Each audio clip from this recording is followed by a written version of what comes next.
Hello, I'm really excited to be here. I just got in last night from the great state of Michigan, so I'm glad to be back in my hometown of Jefferson City.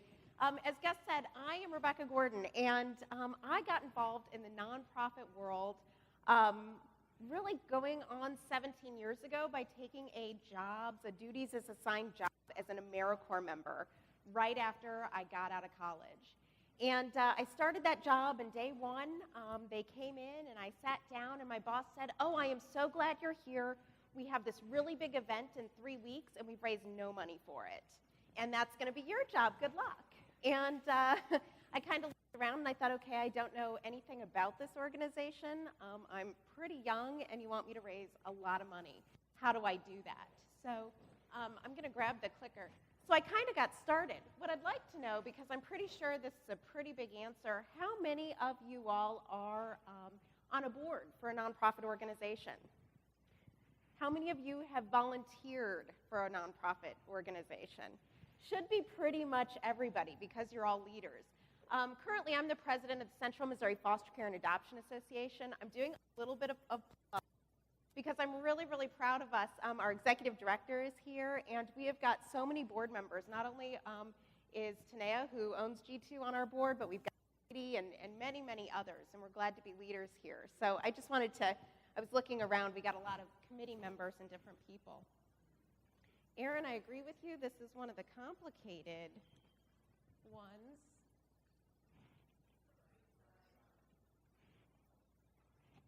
There we go. All right. I'm going to be telling you, wow, that was harder than it should have been. Anyway, I'm not as smart as Aaron. As you can tell, I'm not an attorney. Most of the information I'm going to be sharing with you is pretty impressive stuff, even for somebody who's been in the nonprofit world for many years. There is a man by the name of Dr. Solomon, and he has been doing research over the past decade about the nonprofit sector and the industry. And when I first heard it, and in fact, I ran over to Gus, had coffee, and I'm like, I've got to tell you about this. Even I'm surprised. But a lot of the information I'm giving you today is his research, and he's okayed me to share it with you. But basically, he took a look at the nonprofit community between 2007 and 2009. The other part of the information that I'm giving you is a little bit older, but it is Missouri specific. And the Department of Economic Development actually was very, very involved in 2002, looking at the nonprofit world and how it affects our economy. For the sake of this, a nonprofit really is just an organization. It's a loose term that describes a lot of things. But for the sake of the discussion today, basically what it does is it talks about people who have a common mission, but also are part of the IRS tax code. Is anybody on the PTA? Earlier today, yeah, PTA, Justin is on the PTA. I'm also on helping with the rugby group. Those are technically not, don't have IRS distinction. So the state of philanthropy, just to lay the foundation for you a little bit, the sector itself, who's thought of the nonprofit world as a sector? Yeah, it's kind of interesting. Who has thought of the nonprofit world as just the place where people come and knock on your door and ask you for money? That's kind of how I think. Yeah, they just knock on your door. They just want something. In my career, I tell people, you know, usually people are hiding from me. I raise money for a living. Don't do it. I know how to find you. We can do it the easy way or the hard way. But a lot of people don't think about the impact of the nonprofit economy, and it's pretty substantial. So first of all, the sector itself has grown over the past decade. From 2001 to 2011, it has actually increased by 25%. That's huge. That means that in the business world, when you have a growth of 25%, that's 25% growth in business. This is from 1.2 million nonprofits to 1.5 million nonprofits in the US today. It's a lot of businesses. Most of them are small businesses. The sector has actually surpassed, the growth of the sector has surpassed both business and government. And in 2010, which is the last time the numbers were really available, products and services added almost $280 billion to the nation's gross domestic product. That's pretty big. I like shoes, DSW Warehouse, the retail trade. I spend a lot of time buying stuff, especially around shoes. On my thing, we were talking as we were standing waiting for the bathroom. I wanted to grow up to be an ice skater. I got thinking about why I wanted to be an ice skater, and it actually had more to do with the fact that I liked their outfits as opposed to what they could actually do on the ice. But anyway, so I'm a big buyer. The nonprofit sector itself is a huge part of where services and money is exchanged. In 2011, the actual charitable giving went from actually totaled over $346 billion, which is a 7.5% increase over 2010. Anybody have, I mean, we're in a rough economy, right? We're giving less, we're doing less. Anybody have any idea why that percentage has increased from one year to the next? It actually has a lot to do with the ability to give mobily. Believe it or not. So let me give you an example. Who gave after the tsunami disaster? How'd you do it? Anybody text? Yep, text, get a box, right? $10 increments were huge in the nonprofit economy and rose by 7%. It's not the only reason, but mobile is a major, major contributor to why the nonprofit sector is growing. Where does the money come from? How many of us, when we think about nonprofits, we think about government grants? Many of you have said, right? Let's write a grant, let's do that. I've written my share of grants. It actually comes from individuals. Nonprofits are run by 70% individual contributions. Bequests, foundations are 13%, and people, corporations are 5% of the giving total. When I tell this to people in the nonprofit industry, they're pretty surprised. Anybody surprised by this? It is coming from our participation. When I got here today, like I said, my son is in rugby, and I'm going to give a big plug for that to Stephanie Bell isn't here anymore, but it's Coach Bell's rugby team. Anyway, we are raising money. And when I came here today, the first thing I did is pass over the rugby information to my friend Aaron Wiseman and said, how many pizzas are you going to buy?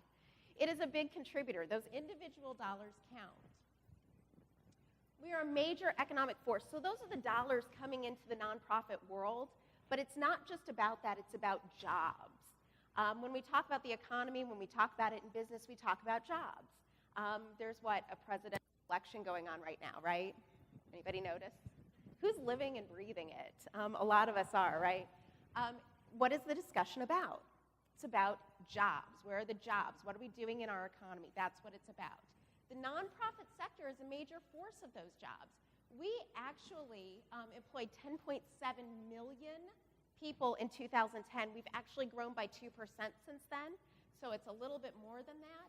And we are, as a workforce, the sector, the third largest among U.S. industries, behind retail, my shoes, and manufacturing. So here's where we stack up, which is kind of amazing. This is the information that I sat down and talked to Gus about that day several months ago. I was like, I can't believe these numbers. This is amazing. We're a major part of the workforce. We are 19 times more than the nation's utility industry. We are 10 times more than agriculture, which is a big thing in Missouri, 5.5 times more than the real estate industry, as well as twice as many workers as the nation's, don't throw anything, wholesale, finance, and insurance and construction industries combined. Who's in finance? Who's in insurance? A lot of people in these. What about wholesale? All of that. We have twice as many people employed in the industry. Anybody surprised by this? I find this shocking. It's shocking information. We're huge. Now, let's talk about where those jobs are, okay? Because this is really important. Where we have grown as a sector over the past 10 years, we actually account for 84% of that account for major growth industries in the past decade. Nearly, and I apologize, I'm kind of stepping, 57% of all those jobs come out of the health industry. It's not really surprising, is it? If you look at the biggest employer in the state, you're looking at health industry employers.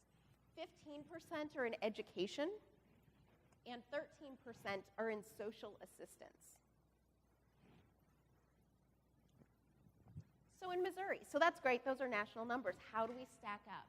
In Missouri, 1 in 10 jobs are nonprofit. So who are my people? Raise your hand. How many of those board people actually employ or talk about or participate those nonprofit board positions? You have employed people within you employ people? It's a big part. You are a part of that and a big part of that sector. Now, the question is that for all of those jobs, where are they in Missouri? Thanks. We're employing, St. Louis. It's a big urban center. We have a lot of nonprofits. What about Kansas City? A lot of places, right? Actually, in the state of Missouri, we are fairly well distributed. This is great because the nonprofit sector actually helps rural areas. And in Cole County, I consider us a little bit rural. This is where we get some of those older numbers. These are 2008 numbers, just to be clear, but we have grown as a sector. But look at that. We're spread throughout the entire state of Missouri. So yes, in St. Louis, you have big areas, but you will see that the majority of those jobs are spread out. So they're helping small local economies. We're a dynamic sector, and this is something that's really interesting. So in the past 10 years, again, we've been through a recession. It's been kind of a difficult few years. The nonprofit sector actually, and I apologize that it's a little bit grainy, but starting in 2000, going through 2010, the blue is the nonprofit sector job growth versus the for-profit sector job losses. As an industry during this recession, and especially in the state of Missouri, we've been able to maintain those jobs a little bit better than the for-profit industry. Now, it's kind of shocking numbers. There are reasons behind that. As much as I have spent most of my time in the nonprofit world, and I like to brag about this, there are real-world reasons why that is still the case. Many factors are likely responsible, and I'm going to be the first to tell you a lot of it had to do with the American Recovery and Reinvestment Act. Who's familiar with that? Quite a bit, okay? This is where we took a lot of money from government and pushed it out.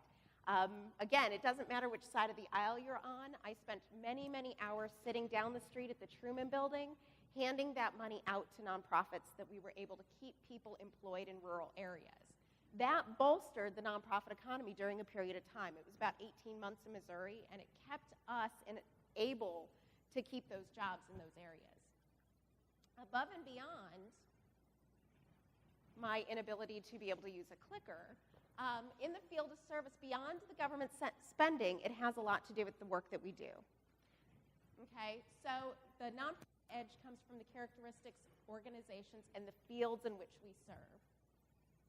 So our biggest let me go back to those fields. So when we talk about fields in which we serve, we're talking a lot about health and wellness industry, we're talking a lot about education, and we're talking a lot about social assistance programs.